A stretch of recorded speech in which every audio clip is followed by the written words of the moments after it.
The moral compass of the Republican Party could not possibly be better illuminated than by Matt Gaetz interviewing George Santos / Anthony DeVolder / Anthony Santos / George DeVolder, whatever name you know him by. I'm talking about the liar who was elected to Congress. He appeared on, I guess, Matt Gaetz's show. I didn't even know Matt Gaetz had a show, but I guess he does, on Real America's Voice. And the interview is like nothing I have ever seen. I don't know who thought this was a good idea. The pressure is building on George Anthony Santos DeVolder to resign. I don't know that this interview is going to save him, but you have to see this.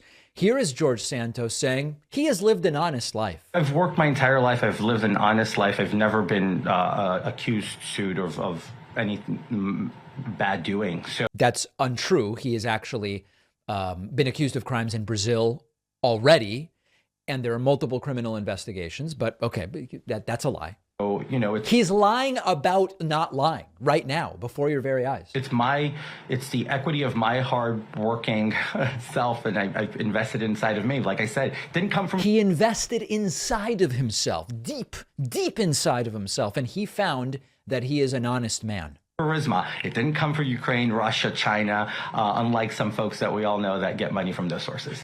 Yeah. Okay.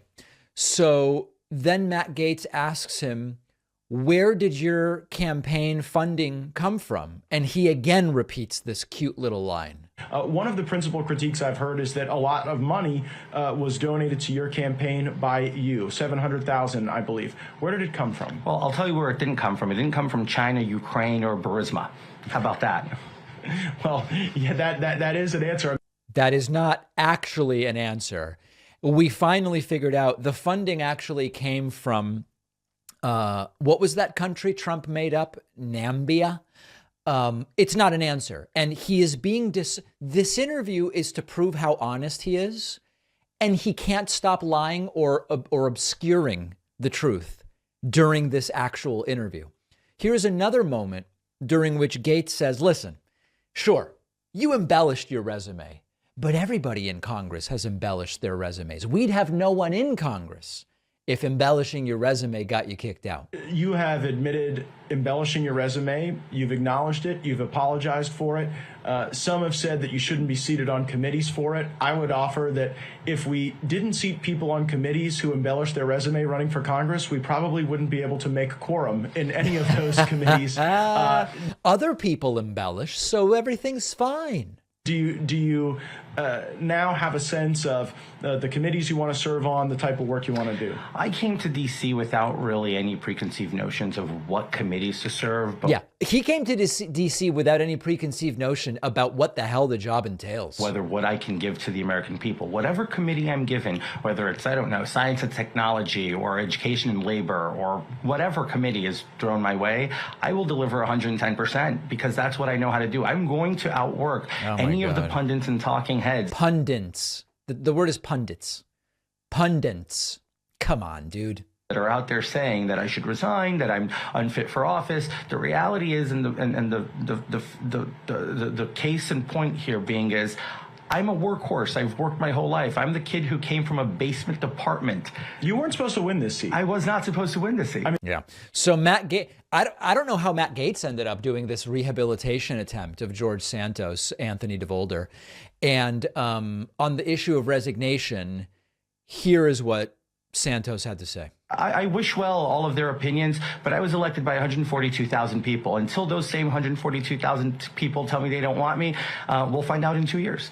What do those 142,000 people deserve in a representative? They deserve somebody who's going to come here and fight and not get involved with the media nonsense that we're seeing take place, right? Nonsense. Now, here's the problem. The 142,000 people voted for a person that doesn't exist. And what I mean by that is they voted for a fictional character who was a volleyball star at Baruch College, who worked in high finance, who had degrees that he doesn't really have, who's Jewish and the reason it's relevant is it's a district with a significant Jewish population, and he told stories about his Judaism. They voted for someone that doesn't exist. And so to say, well, they now don't get a say until 2 years from now because they already voted for him, they voted for someone who is not the person actually representing them. So Gaetz is now sucked into it. We don't know what exactly is behind Gaetz doing this interview, but what is stunning is that these are softball interviews. These are meant to be interviews so easy that they make him look prepared and honest and qualified and forthcoming and all these things. He obviously and brazenly continues to lie in interviews designed to be easy for him to at least pretend to be an honest person. Let's hope that he's gone by Monday, although anything could happen. Make sure you're subscribed to the YouTube channel. We are pushing for 2 million YouTube subscribers this year.